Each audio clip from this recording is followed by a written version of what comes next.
The following is a deep dive podcast generated by Notebook LM based on content from my upcoming book. In this podcast, we answer this question: how can you truly stand out in a crowded sales landscape and build lasting trust with your customers? And now, let's listen to the podcast. Ever feel like the old ways of selling just don't work anymore? Like there's got to be a better way to connect with clients, build those relationships that actually last. Well, that's what we're diving into today. It's called fiduciary value selling. Yeah, it's a mouthful, I know. Basically, it's about changing how we see the whole seller-client relationship. And this is for anyone who's ever had to convince someone of anything. It's bigger than just closing the deal, right? Yeah. It's about becoming this trusted advisor, someone who puts their client first. And our source material, it really digs into this idea. There's even this case study, super interesting, about a company that totally changed how they did sales with this approach. And the results they got were amazing. But before we get into all that, let's break down fiduciary responsibility so it makes sense. Why is this even important now? Right, because fiduciary sounds kind of intimidating, like, whoa, are we talking law school suddenly? It might sound like it, but really it's about acting in the best interest of the other person, your client. Think of professions where this is already a given. Financial advisors, lawyers, heck, even doctors. You're trusting them to guide you, right? Make choices that are good for you, even if it means they don't make the biggest sale right then. Exactly. You trust them to see the bigger picture. They've got that duty to be honest, transparent, which sadly isn't always how people see sales, but that's the standard this fiduciary approach is setting. Totally. It completely changes how we think about the sales process. Instead of just quotas or features, it's about really getting the client's problem. What are they struggling with? Right. What's the pain point? And how can we, the experts, use our stuff to bring real value, solve that problem in a way that fits their needs? So less about the flashy presentation, more about digging deep and showing the impact, yeah? And for that, our source material talks about these custom value models. What are those? Okay, so imagine, you're not just telling a client what you're selling, you're showing the effects on their business, like tangibly. A custom value model does that. It takes their unique data, their goals, their pain points, and turns it into projections, measurable outcomes. No more vague promises. It's like a personalized roadmap, showing them where they are, where they want to be, and how you get them there. Suddenly, you're not just sales, you're a problem solver. Yeah. A partner. And that partnership feeling, so powerful. Think about it. You'd rather work with someone invested in your success, not just their commission, right? Absolutely. But before we get into how this works in the real world, let's talk about that case study. Tech Solutions, the company, and their deal with Greenbuild, the construction firm. What's the situation? On the surface, pretty normal. Greenbuild needs project management software, so they call Tech Solutions. Seems simple. You'd think it'd be an easy win for the salesperson. You would, but there's more to it. See, Greenbuild, they were ready to just buy the popular software, figured it'd solve everything. Oh, I've been there. Just going with the flow without really thinking about what I need. So what happens? Does a salesperson just take the easy sale? That's where the fiduciary thing kicks in, right? Instead of just going for the sale, she actually figures out what Greenbuild needs. Yeah, exactly. Instead of just like launching into a whole spiel about the software, Sarah, the salesperson, she starts by asking Greenbuild about their problems. You know, what's really bugging them? What's holding them back? So not even mentioning the software yet. That's kind of ballsy. Right. It takes guts. But it's also like classic fiduciary thinking. By digging deeper, she finds out their struggle isn't just, oh, we need project management software. It's way more specific. It's resource allocation. It's tracking. Their projects are getting held up because scheduling's inefficient. They don't have a good view of their equipment, their people. This needs a tailored solution. Okay, so now she's got info most salespeople wouldn't have even bothered with. She's got the client's pain points down. How do you go from that to a solution? That's the custom value model part, right? Yeah, you got it. But remember, it's not just about showing some numbers and being like, ta-da! Sarah takes it further. She gets Greenbuild involved in making the model itself. Wait, so it's a team effort. Tell me more about that. How does it even work? So instead of a finished product, she brings like a draft. And she's like, okay, let's pick this apart together.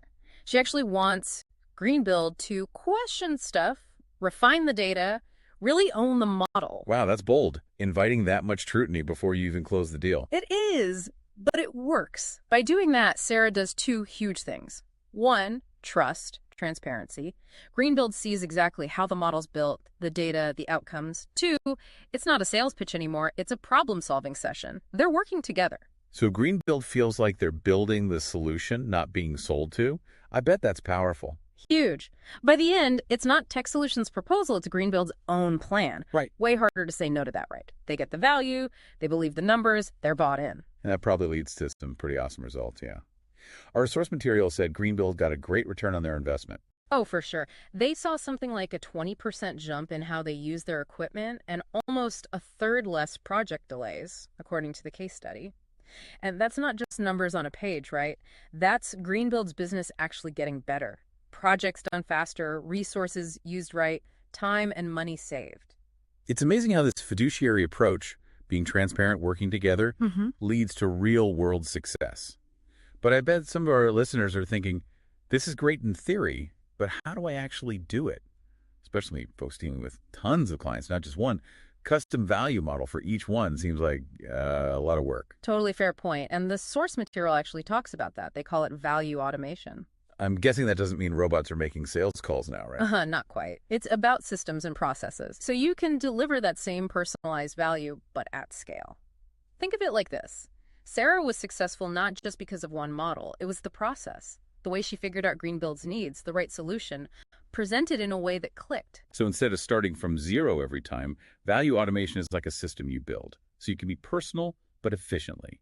Finding ways to streamline that data gathering, identifying those pain points, proving value in a way that feels tailor-made without reinventing the wheel. Nailed it. That might mean templates for the value models, standardized metrics you can track easily, even tech to automate some parts of the process. You're not ditching personalization, Yeah. You're making it doable. It's like that fiduciary mindset is baked into how you work. It becomes part of your company's DNA. Yeah, that's it. Creating a culture where the client is at the center. Every interaction guided by that responsibility to do what's best for them. Okay, so this all makes sense from a business point of view. But this whole fiduciary approach, it feels just more ethical, like the right way to do business. Am I imagining that? Not at all. I think you're spot on. When you shift from just closing deals to actually helping your clients succeed, when it's about their well-being, not just your quick profit, yeah, there's ethics there. It's about trust, transparency, doing the right thing. It's moving away from that "what can I sell you today" thing. Instead, it's about relationships, the long game. Right. You realize your success, i.e. the client's success, when they win, you win. That's got to motivate you to act in their best interest. Makes you wonder why everyone isn't doing this already. But I guess some things are hard to change. So for our listeners, the ones ready to ditch the old ways and try this fiduciary thing, what's the big takeaway? What should they remember? Remember those 2 questions Sarah used with Greenbuild? Simple, but powerful.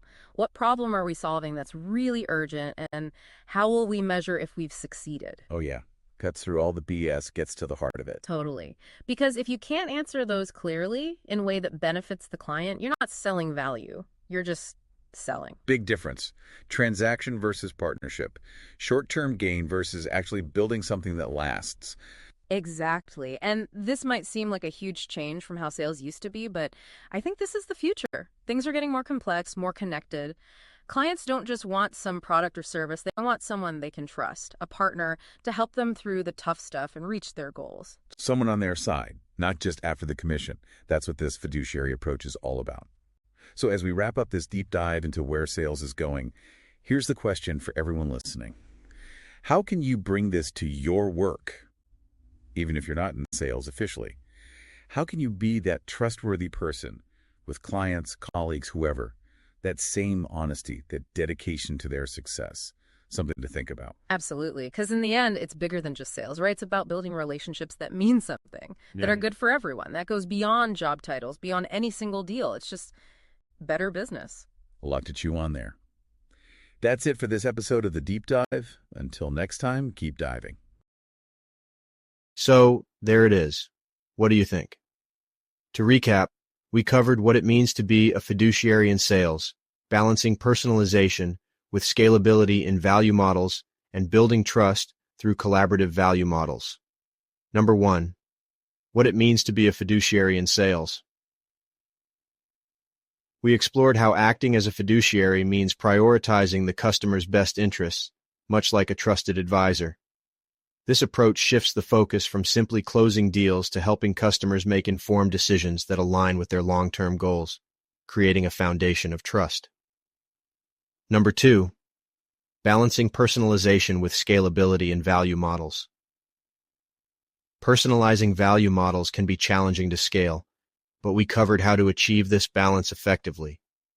By standardizing key elements, you can deliver customized insights efficiently across your sales pipeline, making it feasible to bring a personalized value model to every opportunity. And number 3, building trust through collaborative value models. We highlighted the power of creating a value model early on and iterating with the customer's team.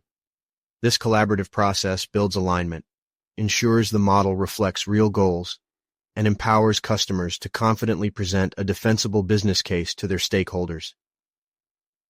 This is the Communicating Value Podcast. My name is Paul, and I'm the Value Coach. Thanks for joining.